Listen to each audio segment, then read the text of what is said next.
For more on the NDDC, Niger Delta civil rights and environmental activist Annkio Briggs joins us. I want to say welcome to Newsday, and I want to find out from you, with the ongoing controversy and counter-controversy we've seen play out in the last week plus concerning the NDDC and funds being expended. How are the people in the Niger Delta perceiving, and how are they taking all these allegations and counter-allegations going on? Well, sadly for us in the Niger Delta, and I have been saying this for a very long time, that the funds that is meant for the Niger Delta Development Commission actually is not utilized in the Niger Delta for the Niger Delta people.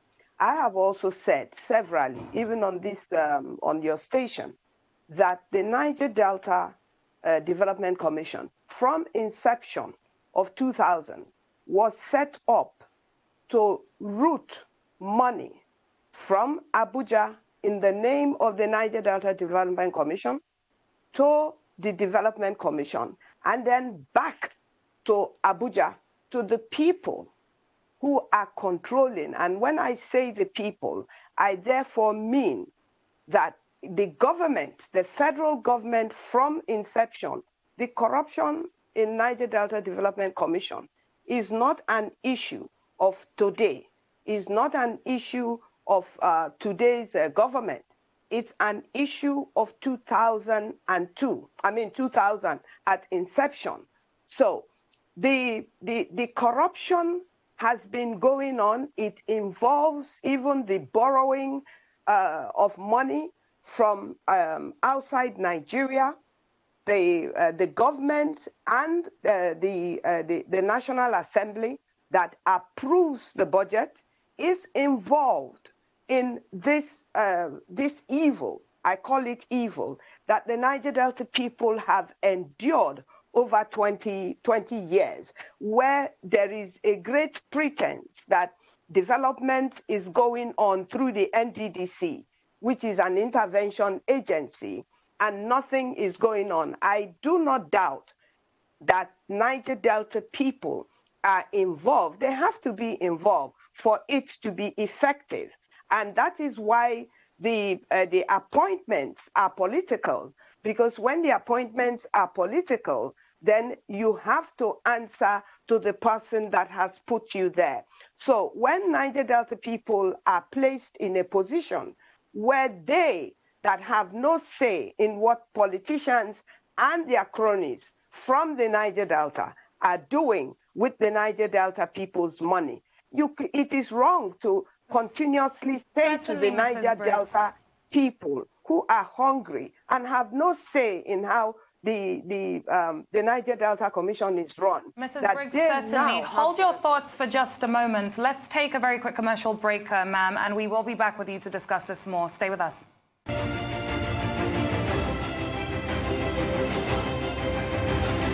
Welcome back to Newsday here on Arise News. Annkio Briggs is still with us, looking into the NDDC and matters surrounding that. Ma'am, thank you very much for staying with us while we did have to go on a commercial break. I'd like you to conclude your thoughts on the question asked by my colleague, and then I would also like to take you up on what went down yesterday with the House of Representatives Committee probe. And I'd like us to really start off with the fact that things actually seem to be going well when chairman at the time, Tunji Ojo, recused himself from the panel, and then things really did take a dramatic turn, and Professor Ponde was seen to appear fainting or collapsing before the panel when he could not answer questions or defend alleged extra budgetary expenditure.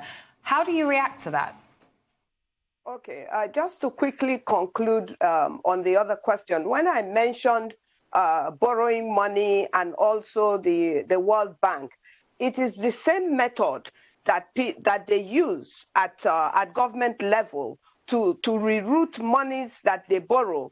When they borrow money, they reroute it back out of Nigeria and it goes into private pockets. Now, these things must be looked at from the outside investigators into fraud, not just in Nigeria. So now, having said that, I was watching the program live myself, and I could see from the moment I started watching, I could see Pondi, how uncomfortable Pondi was and how much pressure he was under. Now, the pressure he was under, he put himself in that position to be under that pressure because of the role he had played and the statement he had made earlier on about 1-point-something billion, having to use it to for palliatives, if you like, for themselves. So he had to, of course, be ready to answer questions that were not really in his area, but being the managing director,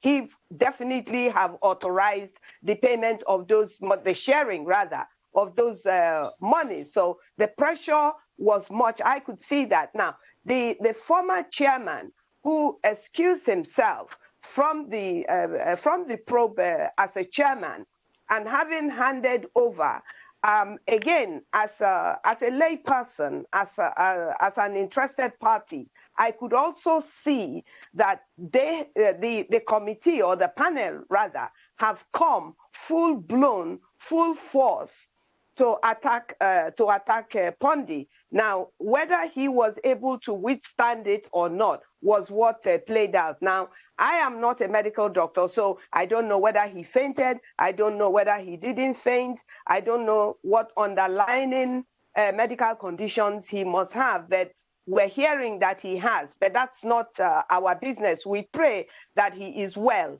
and all of that. But going back to what transpired yesterday, look, what is transpiring is a tip of the iceberg, because we need an open system, if you like, where the list of contractors from the first job ever awarded to the Niger Delta from the Niger Delta Development Commission must be published every year. Every single year job must be published. The company must be published. The owners, the managing directors of those companies must be known. Now that we're even hearing that NDDC have to pay billions of naira or millions of naira, I don't know the difference anymore, to contractors or people to show them where their jobs are, whether the NDDC or the contractors, is sickening. And so since they've already spent that money, then we must know where those jobs are so that we, the owners of the job, can go and look at those jobs. Now, what is going to transpire if we are truly fighting corruption it will be mind-boggling, and the people that will be exposed will not be from the Niger Delta alone. And I agree with Akpabio when he claims that over 60% of the jobs have gone to the National Assembly. Now, we have so many other corrupt issues on board. We're talking about the oil that was sold when between Jonathan's and Buhari's tenure, where crude oil was hidden and sold, and people have pocketed that money. That's corruption. It's not Niger Delta corruption. It is Nigeria's corruption. Now, the other one of people, we're seeing people online, and people have to clear their names, whether these stories are true or not true, because if they don't clear their names, we have the right to accept these stories as being true. So throwing up the Niger Delta corruption of 20 years in 2020 to make it look as if it is just today that they are knowing that the Niger Delta issue has been a corrupt practice is not acceptable. It's not acceptable to us. We must get to the bottom of this, and before you can get to the bottom of this, you have to go all the way back to the year 2000, and our people should not let it go. I saw you showing the ultimatum that the different ethnic nationalities are given. Now, every ethnic nationality that produces oil must give their own ultimatum.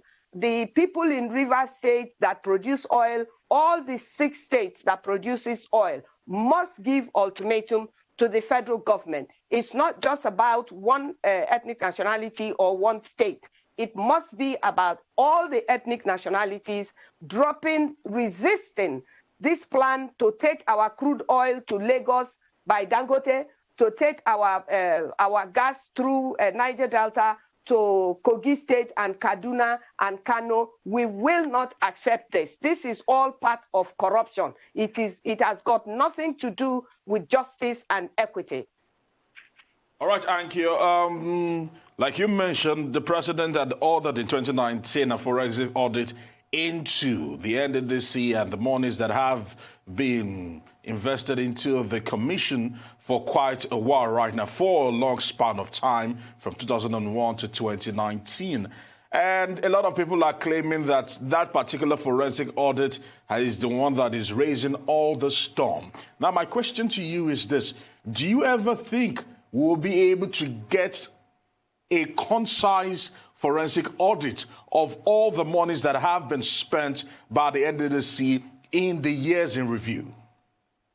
Well, my brother, if we are in a country that cannot produce documents to show the billions they claim that they have spent, or rather given to Niger Delta Commission to spend, then they are lying. Because if you say you have put all that money from 2001 or 2000 into Niger Delta through the Niger Delta Commission, and you don't have documents to prove it, then who are you fooling?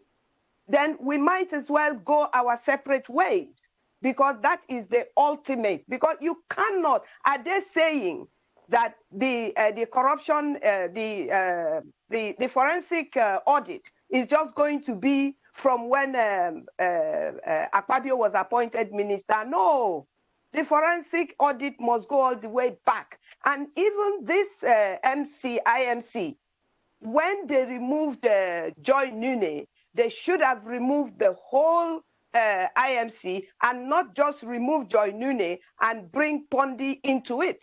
So all of them should go, because there is, I believe, and I take responsibility for this now, I believe that there is a plan to put the Niger Delta Development Commission and the Amnesty and the Ministry of Niger Delta, the 3 things that have been set up for the Niger Delta people from agitation. I believe that there is a plan to cover and say that they are going to do investigation and then remove these 3 things from the Niger Delta. That will not be accepted. That will not be accepted.